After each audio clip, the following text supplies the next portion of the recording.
The images seen here are aerial assessment photos done by the Coast Guard after Hurricane Milton just rolled across Florida. I'll tell you what, it's been a rough couple weeks here on the East Coast, and we're hoping this hurricane season just comes to a close and leaves us alone so this craziness can end, just like some of the crazy things we'll see in this week's episode of Boating News of the Week. Our first story to make the boating news this week is going to take us over to Turkey, and actually is going to be a continuation from a story we featured last week, as apparently we only caught half the story. Last week we talked about the Boon Ace colliding with the Aid-1 in Turkey's southern sea just a little over a week ago, but the part of the story we missed was that was not the only collision that occurred during this incident. Apparently, after the Boon Ace wound up colliding with the Aid-1, it started heading towards shore and winds up colliding with passenger ferry vessels that were docked at the time. As we've seen in the images here, one of the ferry vessels fortunately was able to quickly get out of the way, probably saving that vessel because it would have had a much more direct collision with the Boon Ace than what we're about to witness here. So with one ferry out of the way, it winds up clipping another one of the passenger ferries that was not fortunate enough to get out of the way and off the dock in time, as we're about to witness.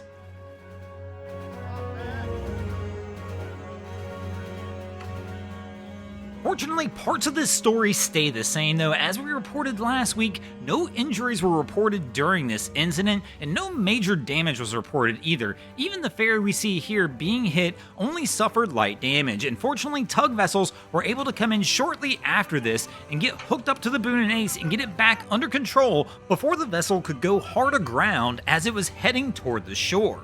Our next story to make the boating news this week is going to take us up to Philadelphia, where this was the scene just a few weeks back, where the SS United States, a retired ocean liner that's been docked at Pier 82 in Philadelphia for many years, was recently burglarized as several teenagers were caught on video sneaking on board the historic 1950s era vessel. The video images you see here were supplied by the Philadelphia Police Department as they're trying to identify the suspects seen breaking onto the boat. Apparently around 1:40 a.m., at least 3 people were caught climbing up ropes and boarding the vessel, and then approximately 3 hours later, as we see in these image clips here, they are seen leaving the vessel, obviously carrying items that they did not come on board with.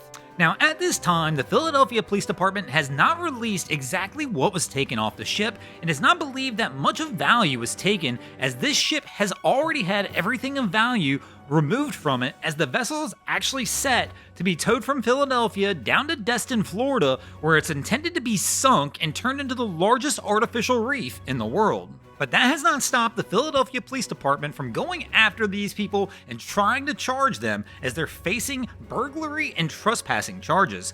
Additional footage was just recently released that actually does show the faces of the people who are trespassing on board the vessel, and Philadelphia police ask if anybody knows anything about the individuals seen in these images, please contact them and let them know. One of the people who did board the vessel has already turned themselves in, so I imagine it's only a matter of time before everybody else who is on board gets caught as well. Our next story to make the boating news this week is going to take us down to Florida to one of the most boneheaded stories I think I've heard so far this year, as apparently these images show the Coast Guard rescuing a man hanging onto a cooler approximately 30 miles off a Longboat Key. But where the story kind of goes afoul is apparently 3 days earlier, the Coast Guard had rescued this very same man and a crew member off of his sailing vessel approximately 20 miles off the coast of St. Petersburg. But apparently, just before Hurricane Milton came ashore, the man decided he wanted to go out and try and get the boat and bring it back to shore, when all of a sudden things didn't go his way, and the rudder on the vessel wound up getting stuck, and the next thing he knew, he had to ride the hurricane out on the disabled vessel.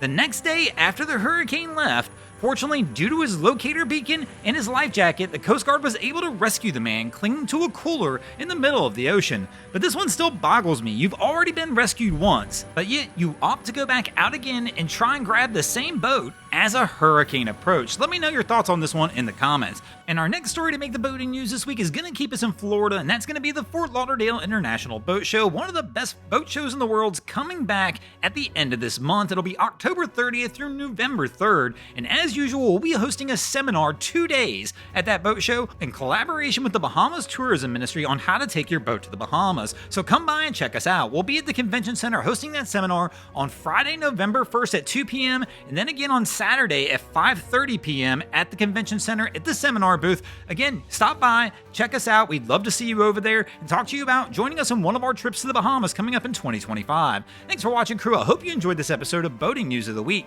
If you ever see anything crazy happening on your waterways, be sure to hit us up on Facebook or Instagram and let us know, and you might see your stories over here. And if you guys haven't already, go ahead and drop an anchor on the subscribe button.